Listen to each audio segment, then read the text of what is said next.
Good morning, everybody. I thought I'd have an opportunity right now, just as it approaches midnight here in Macedonia, to connect and give you guys a little bit of one of my weekly UBSLive topics that you haven't had now for 3 or 4 weeks. I normally do it on Monday mornings at 9 a.m., but we're about, I think, Tuesday morning at just after 8 a.m. At home in Melbourne. Of course, it's Monday night, 11 p.m. here in Skopje. And I've just returned from a night out with friends, as what you do on holidays. You just catch up with people and hang out. Currently in my bedroom, near my bed, getting ready to go to sleep. But I thought I'd connect and talk about criticism in business and the 3 different types that I have worked out are the common ones that will come up and perhaps frustrate you as you get on and become more successful. So I'll probably stay on for about 15 minutes, probably won't do the whole half an hour, but I thought, I've been thinking about this and how different things come up, and I know this is one of the biggest reasons why people don't actually persist and actually stay positive as they progress in business, and why sometimes people can give up on their dreams. So let's talk about the 3 types of criticisms you're going to receive. And by the way, let's first of all make this clear. The more criticism you receive in your business, the more that you are actually becoming successful. Okay, it is kind of a measuring stick.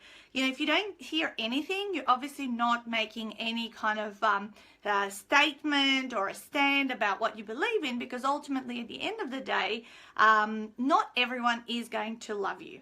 Okay, so I know a room, in a workshop room, I'm going to have some people who absolutely love me, some people who think, who the hell is this girl, and other people who are going to be neutral. Okay, so let's talk about the 3 different types of criticisms you are likely to come across. Well, the first one might start off when you're very early on in the journey. Okay, so when you're very early on in the journey and you've decided to change your life, okay, and start a business, and you're so excited and you're so passionate about it, and you're so like, I'm going to do this and I'm going to just make this the best thing in the world out there, right?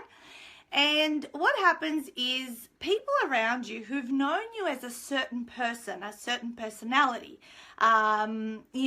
they look at you in a certain way, and they might think, I think she's flying a bit high, or he's flying a bit high, up in the clouds up there, having all these dreams. Like, who the hell do they think they are? So normally the normal stuff, sometimes people will tell it to your face, and sometimes if you have a non-supportive family, they might say, look, this is not possible for you, or don't go there.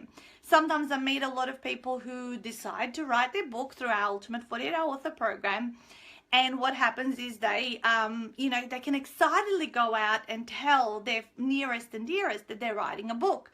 And a lot of the time what happens is people get shut down. It's like, no, that's not possible. This is a scam. Don't do this. That's a lot of money, all that kind of stuff. Because obviously starting a business is a risk. You are going to spend a lot of time and a lot of money. And who knows what's going to happen, right? So let me tell you where this is coming from. So the criticism can let a lot of people down, and actually a lot of people can actually give up on their dream. But it's actually not about you. So if you get this type of criticism when you're starting something new and you're excited about something, when other people are trying to take it away from you, please, please, please, please stick to your guns. Because the reason people tell you it's not possible, you can't do this or you can't do that, is because they have given up on their dream. Hey, right? Hey, guys, if you have comments or questions, please, please, please, please post them. I'd love to hear what you guys think as to what I'm saying. So people can be dream stealers. So the first type of criticism is that one where people are trying to take away your dream because they have given up on their dream, right? So when you start out in business, that's what you're going to get. Now, as we progress, so now you've started out and you're doing okay and everything is cool, the next thing that happens, hey, Lauren, Everyone's here. The whole world's watching. Like, I've got people from the US. I've got people from Macedonia. By the way, it's 11:30 p.m. in Macedonia right now, and everyone's getting up back home. So I thought I'd go live since I've all made up still from my night out, and I've got my brain still working. So we've talked about the first types of people that are going to give you the shits. Pretty much, they're going to criticize you. Now let's talk about group number 2. So group number 2 comes as you become more visible in the marketplace, and you become you're starting to stand out. People are starting to refer other people to you. You're becoming a bit of a competitor in the marketplace, right? So these are the types of people. Hey, Christine. These are the types of people that are not within your business. So this is what that can happen. So they're not within your business, yet you hear gossip, right? So other people tell them, oh, this is what I hear about my stuff, and by the way, I'm talking purely from experience, right? I've had this over the last 7.5 years. I had it when it happened first and what I explained, and I can see it happening with other people who are just starting out. Then, of course, I've had the middle one happen as well. So the middle one is where I hear other people, oh, don't do Natasha Denman's program. She's very expensive. It's like all hearsay. It's like, you don't know the value of the program. You haven't been internally inside my business. So when other people criticize your business, when they actually don't know what's happening within it, all right? So they're only doing it on gossip, and they're doing it on a superficial and a materialistic, kind of very superficial. It's like, I've overheard this. I've said, it's just gone on hearsay, right? So the second type of criticism is where you are kind of becoming more visible. You're becoming a market leader in what you're doing. And obviously you're helping a lot of people, but there are other people who want to do similar things that perhaps you're doing, and they feel threatened by you. So therefore, they start spreading stories around your business, right? They're like this is like that. I wouldn't worry about either.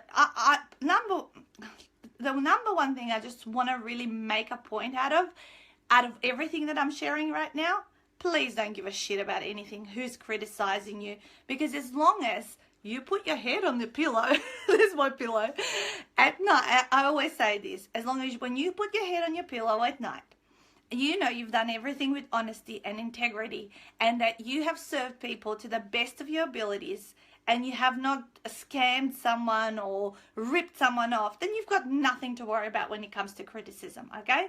So the second type of person is the person who is out there perhaps doing similar things to you, or in a way somehow is threatened by you, and therefore they start spreading gossip around the business. What I always say, no one knows what's happening unless they're fully inside your business. And now we're going to talk about the third type of people. By the way, guys, tell me if this is making sense. Okay, Lauren says, so true. I can only do my best, right? So the third type of criticism, now we're going deeper. So first of all, when we started off, it's kind of very far removed. People even who are not even successful are sort of saying and trying to steal your dream. The second, hey Dan, nice to see you. The second types of people are just observing you from the outside. Now the third group of people are ones that perhaps enter your system, right? Enter your business. Okay, so there's the people who enter your business, and perhaps they're not, they go through whatever program it is or whatever you're doing. Good morning, Wendy. Well, it's good night for me in a minute, but anyway, so they've entered your system and they're utilizing your services and all that kind of stuff. But then, they tap in and then they tap out, so they don't really do the work. So they don't end up being coachable, okay? So you give them this and you give them that and you give them that, because not everyone's you're never going to have every single client. As much as we have a no dickheads policy in our business, we still end up attracting certain people who don't utilize the service to its full advantage, right? So you give them this and you give them that and you give them that. At the end of the day, they can turn around and go, oh, I didn't get value from this, right? Okay, did you use this? Did you use this? Did you do that? Did you do that? And the answer is always no, right? So that can also, obviously hurt people and business owners. And, I'm blessed to say it like happens 1 in 100 people, in that I help. And that's so insignificant. So because you're going to be tested by the universe. Did they do the work? As I said, no, they didn't do the work. They didn't actually utilize the whole service, right? So you're going to be tested by the universe at every stage of the game, right? You're going to be tested as you're starting out your business, as you're getting more established from other people and the gossip around you, and as people are also going through your process, they can turn around and say, I didn't get value, but they don't do the work. So the only time criticism occurs is when other people are not actually getting success by following through on what they were being educated on, or what they were being given to. Because at the end of the day, I also say, okay, there is always certainly dodgy providers. And we know that there is people out there who don't run an honest operation with their business. But I'm talking from your own personal thing. If you know that you're an honest person and you have done everyone right and you have delivered what you have promised you're going to deliver, you have nothing to worry about. Looking for someone or something to blame. Yes. So people who live at effect. So generally, it's actually, we know, living above the line, living below the line. People below the line are always going to criticize you. People above the line are going to be your biggest raving fans. And they are going to take responsibility, remain coachable, and refer you to other people instead of taking personal for their own outcomes and results. What is the best way to address that issue when clients don't do the work, Natasha? Okay, Lauren, I've become very factual. So I would say if someone comes up and hasn't done the work, or is saying, oh, I didn't get a result, I feel I didn't get value, you can start going, okay, well, did you do this? Did you do that? Did you attend this seminar? Did you attend this support call? Did you do, like, what are the things that you have done that I have taught you, so that you can show me that now you don't have the result? Because you know how I know who are the people who get the results? The ones that are they're going to contact me. They're going to ask me questions. Nat, can I have feedback on this? Can I do this? Can you tell me what I should do next? Who give me a bit of their work and ask for feedback. They don't let me just create everything for them. I say, give me something to work with, right? If you give me something to work with, I'll give you feedback. Just let's get started somewhere. So always at the end of the day, when you can share the facts. And by the way, I document absolutely everything: who, what, where, what, how, and when. So if anything like this occurs, I can also have my facts down on the line. Christine, I got criticized by another business owner the other day, kind of smashed you initially, but then I thought they aren't in my business. Yeah, exactly. So just remember, there's going to be different aspects of criticism, and it's the one thing that holds people back from keep standing out. You know, the more criticized you get, the more successful you are. It's just it's a science. It is a science. And whenever I hear, and it's not nice to hear it, there was a period, I think, earlier this year, and also another thing that can happen is people can try to copy you. People can try to steal your space. But you know what? Never worry about anyone trying to steal your idea, because you know what I say? I say no one can take the you out of your business. Okay, so with the flavor, and as long as you're acting with that honesty and integrity, no one else can copy that. No one else can do the thing that you can do. There was a really interesting story here in Macedonia. Someone said, I'm just reading the comments. That makes sense, and adding documentation is great, Lauren. Is that like the tall poppy syndrome? Yeah, tall poppy syndrome is like kind of everywhere. It's massive here in Macedonia. But I have an example here, right here from Skopje. So in Macedonia, people can act a lot without integrity, like, you know, trying to copy other people, you know, doing slightly dodgy things. And someone opened King Burger, right? Okay, instead of, like, you know, the famous Burger King, obviously, that originated from the US, is the biggest big company. But King Burger was like the opposite. They thought if they copied Burger King that they would have just as much success. But this particular business didn't do very well. They still remained at one store who's doing very, very average and poor, and Burger King is still Burger King. Yeah. So, what I was just saying, Lauren, is no one can take the you out of your business. No one can take the Burger King. They can try to copy it, just like people try to copy me, a couple of people earlier this year. But at the end of the day, they're worrying about what I'm doing versus I'm not even looking at my competitors. One thing I have always done since the very beginning, I don't even know who my freaking competitors are. People who consider me as their provider to write their very first book, they actually come and tell me about my competitors because I actually don't research them. I don't look at what they're doing. I don't look at how they're doing it. I just kind of go, what do I believe is the right thing to do, and how can I do it better myself, right? Get it, I don't even look for any ideas from anyone that's doing something similar like me. And often I get asked and I go, how can you not know? Like, what if you're not even, sort of calibrated correct for your industry, or where you've priced yourself and all that sort of stuff. I know from other people that others are hugely more expensive than I am, and others are super cheap and all that sort of stuff. But I know if I put the value, and I know what the value is of what I provide, then that's what matters the most. So I've never researched a topic. I never researched a competitor. That's just my style. I just kind of go, if I'm doing the right thing and this is working for me, then all I can share and teach others is what's from personal experience. So everything that I've just shared in however many minutes I've spoken for is purely from personal experience and repetition, and having encountered these certain forms of criticism on my journey, when it was early, when I started getting more established and more visible, and when I obviously, as I've helped more clients. I mean, it's impossible to have just absolutely a perfect record. Some people are going to be more fussy. Other people are going to be super lenient, super easy.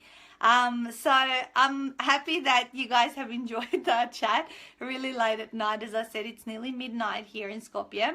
I'm just sitting on the floor of my little mini room here. I've been sleeping until 10 a.m. Can you believe it? I haven't slept until 10 a.m. I don't think for like 8 or 9 years.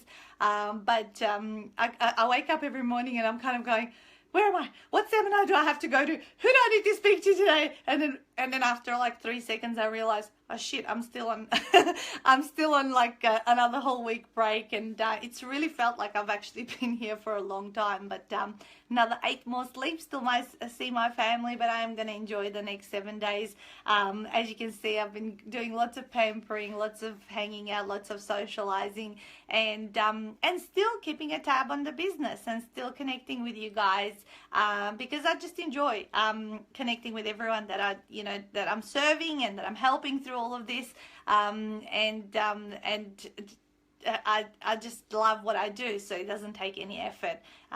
It's absolutely amazing. So I'm gonna go take my makeup off, get my jammies on. I fell asleep on a movie last night, so I might even go out there and finish that 26 minutes of the movie with my auntie. And you guys have an awesome day back home or wherever you are in the world. Smash out whatever you need to smash out. Do it with passion, and I'll connect with you guys maybe tonight. Well, it'll be for me in the morning. If not, I hope this has been valuable. Share it if you like it. Write me further comments. Ask me further questions if you're watching the recording. And until next time, mwah, love you all. Bye.